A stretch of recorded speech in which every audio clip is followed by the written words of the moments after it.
श्री स्वामी समर्थ सगळ्या माझ्या क्यूट मैत्रिणींनो. माझी मांजर आहे ना ओमी, तिला 4 दिवसापूर्वी बोक्याने मारलं. सगळीकडे धुडगूस घालणारी जी मांजर होती ना आमची, सगळी एन्जॉय करणारी, एकदम उड्या बिड्या मारणं वगैरे, ते सगळं तिचं थांबलेलं आहे. गप्प गप्प शांत एका कोपऱ्यामध्ये बसते, जे आम्हाला अजिबात सवय नाहीये. आणि काय होतं की म्हणजे मांजरांच्या भांडणामध्ये ना एकमेकाला लागतं ना फार, मग त्यांनी एकमेकांची नखं जे असतात ना ते दुसऱ्या मांजराच्या अंगामध्ये शिरतात. आता कसं असतं, आपले जर काही पाळीव प्राणी असेल ना तर त्यांना आपण सगळं वॅक्सिनेशन केलेलं असतं, पण जे काही बाहेरची मांजर असतील, काही प्राणी असतील, त्यांचं वॅक्सिनेशन झालेलं नसतं. मग ते काही त्यांचे जे नखामधले जंतू असतात वगैरे ते आपल्या मांजरामध्ये उतरतात आणि त्यांना आहे ना इन्फेक्शन होतं. ते इन्फेक्शन होऊ नये म्हणून मी तिला आज दवाखान्यामध्ये घेऊन चाललेली आहे.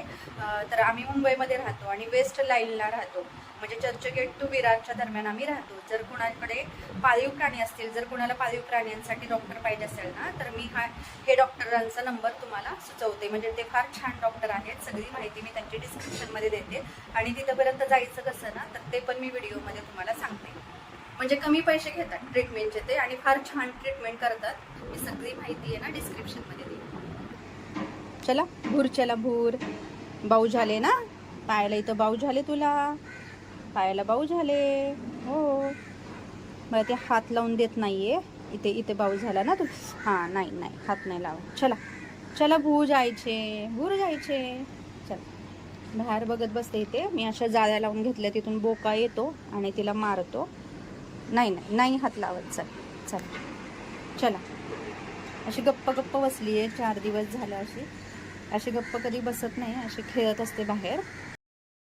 मी तिला छान आहे ना असं मोकळंच फिरू देत असते, पण कधी कधी वॅक्सिनेशन करण्यासाठी आहे ना असं बॅगेत तिला म्हणजे बसवावं लागतो गोड बोलून, आणि मी तिच्याशी गोड बोलते नेहमी असं, आणि तिला बॅगेतून आहे ना वॅक्सिनेशनसाठी नेत असते. तिला ना अशी सवय नाही ना बास्केटमध्ये बसायची आहे, तर तिला मी आता खाली सोडते, गाडीमध्ये सोडते आता. आणि एवढी गरमी आहे ना प्रचंड, इतका त्रास होतोय ना आता सध्या गरमीमुळं प्राण्यांना. तर तुमच्या एरियात जेवढे प्राणी असतील ना तर त्यांना पाणी आणि थोडंसं अन्न काही का असे ना तुमच्याकडं तर ते ठेवत जावा. इतकी गरमी, एवढा उकडा, अजून पाऊस तर काही पडत नाहीये ना. हा, ये बाहेर आली का बाहेर. हा, आपल्याला लगेच घरी यायचं बबू.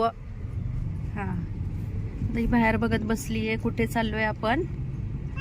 हा यायचं आपण दूर चाललो ना.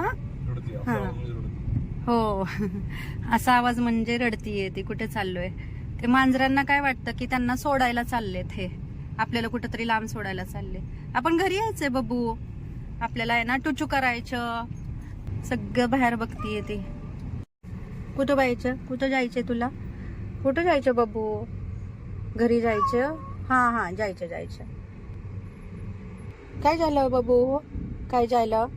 घरी जायचं, लगेच जायचंय आपल्याला. घाबरली ती, तिला एवढी सवय नाही ना बाहेर अशी जायची. मी ग्राउंड फ्लोअरला राहते ना, घराच्या बाहेर गार्डन केले ना, मग तिथं ती खेळती आणि मग आत येते. आणि तिला असं सवय नाही ना दवाखान्यात वगैरे जायची जास्त, मग ती रडती है ना. ओमी रडती. हो, रडती तू. तर आता मी तुम्हाला सांगते, पत्ता सांगते कसं जायचं ते. तर कोणी मुंबईमध्ये राहत असेल ना आणि ज्यांची पाळीव प्राणी असतील घरामध्ये आणि ज्यांना फार क्रिटिकल कंडिशन असेल त्यांची, जर तुम्ही तुमच्या एरियातल्या प्राण्यांची देखभाल करत असाल, जर त्यांना काही गंभीर दुखापत झाली किंवा त्यांचे कुठल्या प्रकारचे ऑपरेशन करायचे असेल ना तर मी तुम्हाला पत्ता सांगते. म्हणजे आम्ही चाललेलो आहोत मालाडला. मालाड वेस्ट मध्ये एव्हरशाईन नगर आहे, तिथे आहेत ना रायते डॉक्टर म्हणून आहेत, अतिशय छान डॉक्टर आहेत. आणि तिथं आम्ही चाललेलो आहे. त्यांचा सगळा पत्ता, ऍड्रेस, काही फोन नंबर असेल ते मी डिस्क्रिप्शन मध्ये देईल. तर सकाळी 10 वाजता दवाखाना उघडतो. आता ती रडतीये, आता त्याला पर्याय नाहीये. थोडंसं तिला इंजेक्शन वगैरे वॅक्सिनेशन करून घरात नेईपर्यंत ती अशीच जरा थोडीशी रडते. तर मी डिस्क्रिप्शन मध्ये सगळा डॉक्टरांचा पत्ता, कॉन्टॅक्ट नंबर सगळे देईल. आणि सकाळी 10 वाजता त्यांचं आहे ना ऑपरेशन चालू होतात पाळीव प्राण्यांचे. म्हणजे मांजरचं तिला पिल्ल होऊ नयेत ना पुढं आणखीन, म्हणून ते ऑपरेशन असतात ना ते अतिशय छान योग्यरित्या ते करतात. ते सकाळी 10 वाजता त्यासाठी स्पेशल अपॉइंटमेंट असते. 10 ते 11 ऑपरेशन चालतात आणि 11 वाजता त्यांचं दवाखाना चालू होतो.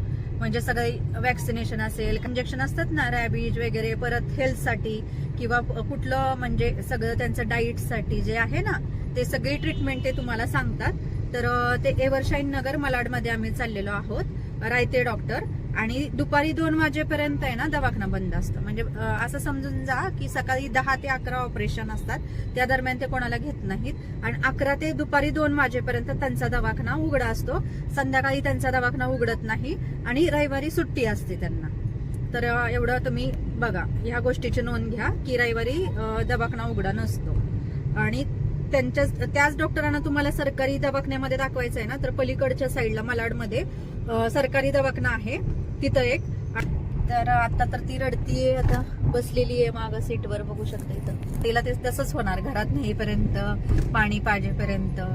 पण मी लगेच मलाच ते कसं तरी होतं, कारण का तिला ते इंजेक्शन वगैरे द्यायला आपल्या लहान मुलाला आपल्याला कसं होतं घाबरल्यासारखं, तसं मी घाबरली आहे. त्यामुळे माझे मिस्टर आलेत बरोबर मला सोडायला.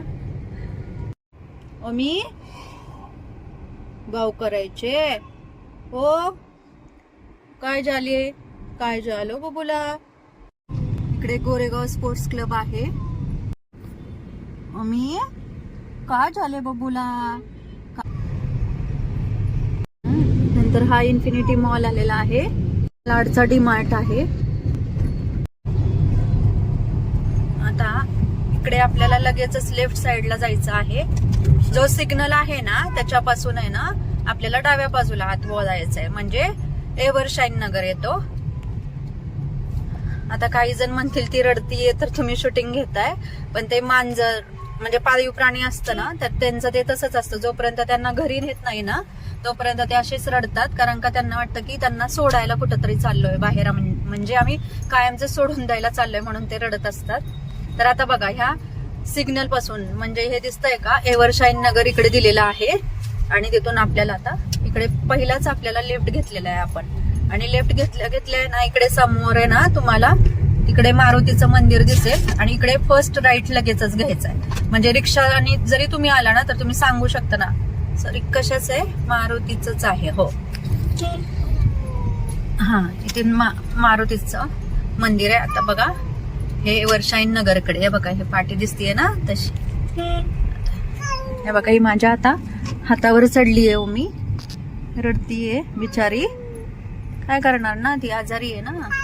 हो, जायचं आपण घरी जायचं बबूला. आता आपण पहिल्यांदा फर्स्ट लेफ्ट घेतला, नंतर फर्स्ट राईट घेतला मारुतीच्या मंदिराच्या इथून. आता मी सांगते कुठं ती, इथे जर आपली गफलत होते म्हणजे प्रॉब्लेम येतो, मग ती तुम्हाला व्यवस्थित सांगते. हा, आता इथून लेफ्ट घ्यायचा आहे. हे लेफ्टनंट कमांडर हरिसिंग तिवाना रोड आहे. आणि लगेचच इथं शाळा आहे बघा, रायन इंटरनॅशनल स्कूल आहे. हे बघा, मालाड मधलं रायन इंटरनॅशनल स्कूल आहे. इथून आपल्याला सरळ जायचंय, म्हणजे कुठेच वळायचं नाहीये, एकदम सरळ लास्टला त्यांचं हॉस्पिटल आहे. तर सरळ जायचंय. ही जी कशी चालली आहे धगधग की बाबा मला कुठे बाहेर जायला मिळतंय का. आता हे सरळच जायचं आहे. मी तुम्हाला सांगते अजून की लास्टला दवाखाना आहे आणि इकडं कोपऱ्यामध्ये मेडिकल आहे. म्हणजे तुम्हाला जर तुमच्या पेट्ससाठी म्हणजे पाळीव प्राण्यांसाठी जर काही औषधं घ्यायची असतील ना तर ओरिजिनल औषधं इकडे मिळतात कॉर्नरच्या मेडिकल शॉप मध्ये. आता आपल्याला सरळ जायचंय, कुठेही आपण वळलेलो नाहीये. हे बघा, इथं जे मेडिकल आहे ना रुद्र मेडिकल म्हणून.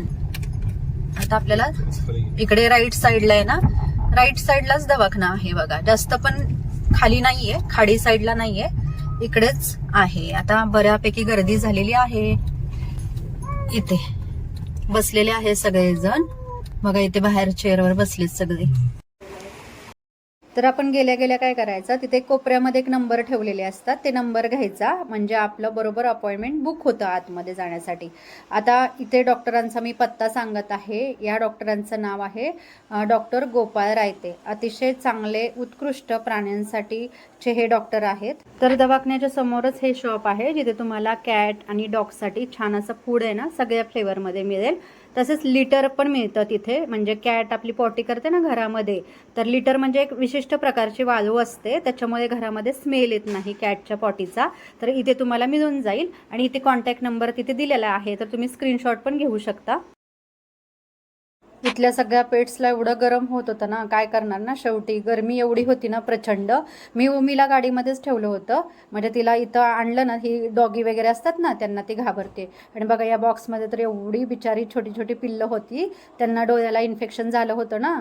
आणि हा बोका होता, त्याला दुसऱ्या बोक्याने एका मारलं होतं, तिला खूप लागलं होतं बघा, खूप ओरडत होता हा.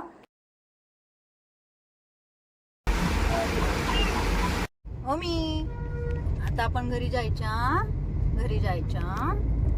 काय ती घाबरली आहे, तिला इंजेक्शन दिले ना, रॅबिजचं इंजेक्शन दिलं आणि एक अँटीसेप्टिक इंजेक्शन दिलेलं आहे. हे बघा, हे मांजरं असं करतात, एकदम जी वगैरे बाहेर काढतात आणि ते घाबरलेले असतात ना त्यावेळेस. नेहमीच्या वातावरणापेक्षा त्यांना जरा वेगळ्या वातावरणात नेलं ना की ते असे घाबरतात. मग आता ती घरी जाईपर्यंत अशी घाबरलेली असते आणि घरी गेल्यानंतर निवांत परत सेटल होते व्यवस्थित, पाणी वगैरे पिते आणि एकदम छान असं झोपून जाते. आता एक वर्षभरासाठी तिची ते औषधं घेतलेली आहेत, इंजेक्शन घेतलेलं आहे तिचं, म्हणजे अँटीसेप्टिक इंजेक्शन आणि रॅबिजचं इंजेक्शन घेतलेलं आहे. मग वर्षभरामध्ये जर काही तिला इन्फेक्शन झालं तर त्याचा काही त्रास होणार नाही, तिला सुद्धा किंवा घरातल्यांना सुद्धा, कारण का चुकून नखं वगैरे लागतात ना, म्हणून. आता बघा ती बसलेली आहे, पण हे बघा हे अशी करतीये.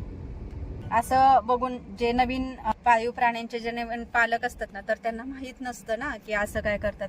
कारण का बऱ्याच वेळा काय होतं, लहान मुलं हे बळजबरीने घरात पाळीव प्राणी आणतात आणि त्यांना छोट्या छोट्या गोष्टी माहित नसतात, की बाबा ते पॉटी कुठं करतात किंवा त्यांना पाणी किती लागतं प्यायला, त्यांना फूड किती वेळा द्यावं लागतं हे माहित नसतं ना. तर हे मी सांगते की हे असं ती घाबरलेली आहे ना, म्हणून तिने अशी जीप केलेली आहे. आता मी तिला घरी घेऊन जाते, मग ती रिलॅक्स होती. बघा, ही घरामध्येच असते जास्त करून, कारण का हिला बोका मारतो ना बाहेर, अशी सारखी पुढे मागे असते माझ्या.